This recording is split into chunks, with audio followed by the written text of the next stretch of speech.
सच बोलने वाली बहू। देखो ममता, मैं आज ऑफिस जाने के मूड में नहीं हूँ। किसी का फोन आया ऑफिस से तो बोल देना कि मैं घर पर नहीं हूँ, किसी ज़रूरी काम से गांव गया हूँ। ठीक है, मैं चला सोने, बाकी मैं संभाल लूंगा।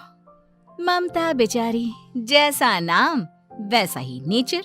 ना कभी झूठ बोला, ना फरेब, ना किसी से चालाकी की, ना किसी की पंचायत। सुन लेती है पति की बात और फिर कुछ देर बाद फोन आता है। हेलो, कौन? मैं सुनील का बॉस बोल रहा हूँ। दफ्तर में इतना काम पड़ा है, अभी तक ऑफिस नहीं आया। वो क्या कर रहा है? फोन दीजिए उसे। जी वो तो सो रहे हैं। कह रहे हैं कि आज गर्मी बहुत है तो घर के मजे लेंगे। बॉस को बीवी की बात पर गुस्सा आ जाता है। तो उसे बोल दीजिएगा कि अब घर में गर्मी के ही मजे ले, कोई जरूरत नहीं है यहाँ आने की। ये बोलकर बॉस फोन रख देता है। ममता सारी बात सुनील को बता देती है। न जाने किस बेवकूफ से पाला पड़ा है, समझ नहीं आता। तुम्हारे कारण मेरी नौकरी चली गई। अरे झूठ बोलने में क्या जा रहा था तुम्हारा? ममता को समझ में नहीं आ रहा था कि उसकी खता क्या थी। अरे जो है वही तो बोला। फिर एक रोज, बहू, अरे ओ बहू, कहाँ है तेरा पति? इस महीने घर के खर्चे के पैसे भी नहीं भेजे। क्यों, माँ बाप की फिक्र खत्म हो गई है क्या उसे? पाए लागू माँ जी, वो ये बोल रहे थे कि माँ को क्या है, घर का राशन, खेत का पैसा, मवेशी का दूध, फिर भी न जाने क्यों मेरे सर पर भार देकर बैठी है। तभी सुनील ममता के मुंह पर हाथ रख देता है। क्यों रे कलमुँह है, हटा बहू के मुंह से हाथ। अरे क्या क्या बोलता है तू? वो तो इसकी झूठ बोलने की आदत नहीं है, इसलिए पता चल रहा है। देख मेरी सास कितनी शरीफ है। हाँ, तेरी माँ तो मोहल्ले की बदमाश है ना, और तेरी सास शरीफ है। बेटा ममता को देखता है और गुस्से से बोलता है। अब खड़ी खड़ी देख क्या रही हो? और भी कुछ कहना है क्या? माँ आई है ना, जाकर छाछ ले आ ठंडी वाली। ममता अंदर चली जाती है। माँ, इसके सच बोलने की आदत के कारण मेरी नौकरी जाते जाते रह गई। वो तो मैंने अगले दिन जाकर पैर पकड़ लिए मालिक के। नहीं तो सब जानता है बहू की आदत नहीं है झूठ बोलने की, तो तू शांत क्यों नहीं रहता? क्यों उसे झूठ बोलने को बोलता है?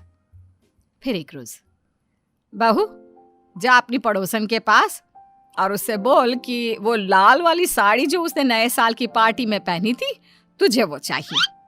ना माँ जी, मुझे नहीं चाहिए। वैसे भी कल जिस शादी में जाना है ना, वहाँ के लिए तो मेरे पास काली साड़ी है। सास सर पर हाथ रखकर, अरे बुद्धू, मुझे चाहिए साड़ी। वैसे भी तुम लोगों में तो साड़ी का लेन देन चलता है ना, तेरी भी तो उसने पहनी थी ना। हाँ माँ जी, वो क्या है ना, हम दोनों के कपड़े एक दूसरे को आ जाते हैं। मैं ले आती हूँ आपके लिए साड़ी। बहू पड़ोसन के पास जाती है। कैसी हो निर्मला, तेरी लाल साड़ी चाहिए थी। क्यों? तू तो बोल रही थी कि तेरे पास काली वाली साड़ी है, तू वही पहनेगी, फिर लाल का क्या करेगी? अरे मैं तो काली ही पहनूंगी, लेकिन मेरी सास ने देखी थी तेरी लाल साड़ी, वो नए साल की पार्टी में तूने पहनी थी ना, तो इसलिए वो मांग रही है। ये सुनकर पड़ोसन थोड़ा परेशान हो जाती है। देख ममता, तेरे लिए तो मैं एक बार को साड़ी दे भी देती, लेकिन तेरी सास के लिए नहीं। वो क्या है ना, तू तो जानती है कितनी गंदी आदत है तेरी सास की। खाया पिया सब कपड़े पर ही पोंछ देती है। मेरी लाल साड़ी बहुत महंगी वाली है, पता चले उस पर हल्दी तेल का निशान लगा हो। ममता घर आ जाती है खाली हाथ, ममता को देखकर। नहीं देना उस कलूटी ने साड़ी। अब आए तुझसे लेने तेरा सामान, अच्छे से बताती हूँ। माँ जी, वो क्या है ना, मुझे तो वो दे रही थी, लेकिन आपके नाम पर नहीं दी। अरे किसने बोला था मेरा नाम लेने को? बोल देती तुझे पहनना है, लेकिन ना, तू तो ठहरी सच की देवी। न जाने सास क्या सोचती है और हंसने लगती है। अरे माँ, क्या हो गया? क्या सोचकर हंस रही है? याद है जब बहू को देखने गए थे? हाँ बस सही बात है। याद आ गया कैसे मेरी सास बाजार के खाने को बोल रही थी कि ममता ने बनाया है। और बहू ने आकर सब बता दिया कि ये सारा खाना तो बाजार से आया है, वो भी कल्लू हलवाई की दुकान से। ममता दोनों की बात सुन रही थी। हाँ माँ जी, वो कल्लू हलवाई का ही था। मुझे तो आज तक पता नहीं चला कि माँ ने क्यों कहा कि मैंने बनाया है। खैर, मैं तैयार होती हूँ, शादी में जाना है ना। पूरा परिवार शादी में जाता है, जहाँ खाना वाना खाकर सभी बैठे होते हैं कि एक औरत ममता की सास से कहती है, क्या बात है बहन जी, मेरी आपकी बात हुई थी तो आप तो बोल रही थी कि लाल साड़ी पहनने वाली हैं, तो मैंने ये काली पहन ली। पता होता कि आप लाल नहीं पहन रही हैं तो मैं ही अपनी लाल पहनाती। अच्छा जी, तो इसलिए पूछा जा रहा था। अरे इतनी साड़ियां हैं कि क्या बताऊं। मैंने सोचा तो था, पर ये सामने दिख गई तो यही पहन लिया। अच्छा, मेरी तो तैयारी काफी दिन से चल रही थी, फिर भी आज ऐसा लग रहा है कि ठीक से तैयार नहीं हुई मैं। तभी आ जाती है हमारी सच्ची बहू, ममता बहू। आंटी जी, वो क्या है ना, पड़ोसन की लाल साड़ी माँ जी को पहननी थी, लेकिन आप तो जानती है माँ जी की आदत, सारा खाया पिया कपड़ों पर ही पोंछ देती है, तो उसने साड़ी देने से ना ऐन वक्त पर मना कर दिया, तो अब इन्होंने ना मेरी साड़ी पहनी है।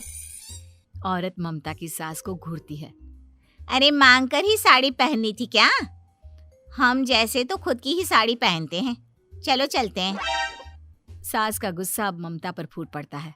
अरे क्या जरूरत थी ये बात सबसे कहने की? अरे घर की इज्जत का कोई ख्याल है कि नहीं तुझे? हाँ, मैंने क्या बोल दिया माँ जी? मुझे क्यों डांट रही है? मेरी गलती क्या है? ममता को रोता देख सुनील आ जाता है। अरे माँ, क्या हो गया? पता है ना शादी का माहौल है। सास सारी बात बेटे को बता देती है। देख रहा है तेरी बहू का हाल। अरे इस लड़की को तो ये भी नहीं पता कि कब कहाँ क्या कैसे बोलना है। अरे लेकर जा इसे यहाँ से। सभी घर आ जाते हैं। सास का मुंह तो फूला ही रहता है कि एक दिन, चलो बेटा, बहुत दिन तुम लोगों के साथ रह ली, अब चलो। वैसे भी ऐसी बहू के साथ समय कैसे कटे, जो ना झूठ बोलती है ना लोगों की चुगली करती है। अरे गांव में ही ठीक हूँ मैं, कम से कम 4 घर की खबर तो मिलती रहती है, वो भी मसाला डालकर। कैसी बात कर रही है माँ? अभी तो आई है, रह जाना, कितना अच्छा लगता है तेरे रहने से घर। तभी ममता आ जाती है। अच्छा लगता है, लेकिन आप तो बोल रहे थे कि न जाने कब तक रुकेगी, जाने का नाम ही नहीं ले रही। जाए तो कम से कम घर में थोड़ा सा फ्री सा तो फील करूं, यही बोल रहे थे कल माँ जी आपके लिए। सास बेटे को देखती है, लेकिन क्या कहती बेचारी, जब अपना ही सिक्का खोटा हो। चली जाती है चुपचाप गांव। फिर एक रोज घर की घंटी बजती है। सामने खड़ा होता है सुनील का बॉस। सुनील है क्या घर में? वो क्या ना, मैं यहाँ से गुजर रहा था तो सोचा थोड़ा ऑफिस का काम डिस्कस कर लूं। ममता कुछ कहती कि तभी वहां सुनील आ जाता है। अरे बॉस, आप आइए आइए। क्या बात है, घर तो बहुत सुंदर है। वैसे भाभी जी, आपकी खूब बातें सुनी है कि आप कभी झूठ नहीं बोलती। ये तो पता नहीं, लेकिन हमेशा सिर कुछ न कुछ ऐसा बोल देती हूँ जिससे परेशानी हो जाती है। मैं ऐसा नहीं चाहती, लेकिन क्या करूँ। खैर, बॉस कुछ देर रुकता है, काम की बात होती है। ममता के साथ सब चाय पीते हैं और जैसे ही बॉस जाने को मुड़ता है कि क्या जी, कितने नेक इंसान है, फालतू ही आप खड़ूस और निकम्मा बोलते हैं इन बॉस को। अब क्या, बॉस के कान तक खुद के लिए अनमोल वचन पड़ जाते हैं और फिर ओह, तो ये बात है। और क्या कहता है ये? अरे बॉस, आप भी किसकी बात पर विश्वास कर रहे हैं? अरे इससे तो ये भी नहीं पता कि आलू प्याज कहाँ रखा है। अरे ये क्या जाने क्या बोलना है क्या नहीं बोलना है। मतलब जो मुंह में आ रहा है बोले जा रहा है। भाभी जी, आप बताइए। नहीं बॉस, लग रहा है कि कुछ गलत बोल गई मैं। वैसे ये सिर्फ इतना ही बोलते हैं कि आप में कोई टैलेंट है ही नहीं, आपकी नौकरी इन्हीं के कारण तो बची हुई है। अरे बस कर ले अम्मा, अब क्या करवा कर मानेगी, बड़ी मुश्किल से तो नौकरी बची थी मेरी। सही कहा, बची थी, लेकिन अब निकल गई। तेरे टैलेंट के भरोसे चल रही है ना मेरी नौकरी, अब देख तू। अच्छा, तो आप भी यही मानते हैं? वैसे ये बात तो है, सुनील काफी टैलेंटेड है। बॉस चला जाता है। सुनील सर पकड़कर बैठ जाता है। माना सच बोलना एक अच्छी आदत है, लेकिन ममता आज का समय ऐसा नहीं है। तुझे थोड़ा सा समाज को देखकर खुद को बदलना होगा, समझी? जी मुझे तो पता ही नहीं चलता कि मैं क्या गलत कर रही हूँ। यकीन मानिए मैं जानबूझकर नहीं करती। सुनील सोच लेता है कि वो किसी न किसी तरह अपनी बीवी के इस भोलेपन का इलाज करके रहेगा, लेकिन सवाल ये कि कैसे का जवाब अब मिल जाता है। और फिर एक रोज ममता की माँ आती है। ममता, तुझे तो पता है तेरे पापा का काम ठीक नहीं चल रहा है, कुछ पैसों की जरूरत थी, तेरे पास हो तो मदद कर दे बेटा। ममता माँ को घर खर्चे से बचाए पैसे दे देती है। पैसे देने के बाद सुनील आ जाता है। अरे सासू माँ, आज यहाँ कैसे आना हुआ? नहीं बेटा, वो ममता की याद आ रही थी ना तो आ गई। वो क्या है ना, पता है पापा का काम ठीक नहीं चल रहा है, तो माँ कुछ पैसे लेने आई थी। क्यों? यहाँ क्या पैसे का पेड़ उगा है? अरे कौन सी माँ अपनी बेटी के ससुराल का खाती है? कोई जरूरत नहीं है पैसे देने की। वापस कर दो माँ जी पैसे और निकलो यहाँ से। आगे से यहाँ पैसे लेने नहीं आना। सुनील ये बोलकर निकल जाता है। उसके जाने के बाद, बेटा ममता, तूने मेरी बेइज्जती कराने के लिए यहाँ बुलाया था क्या? अरे छोटा सा झूठ बोल देती तो तेरी माँ की इज्जत बच जाती, लेकिन चलती हूँ मैं। सास बाहर जाकर बाहर खड़े सुनील से कहती है, तेरे कहने पर बेटा हमने ये नाटक तो खेल लिया, लेकिन उसका क्या असर होता है ये नहीं पता। थोड़ी देर बाद सुनील घर आता है।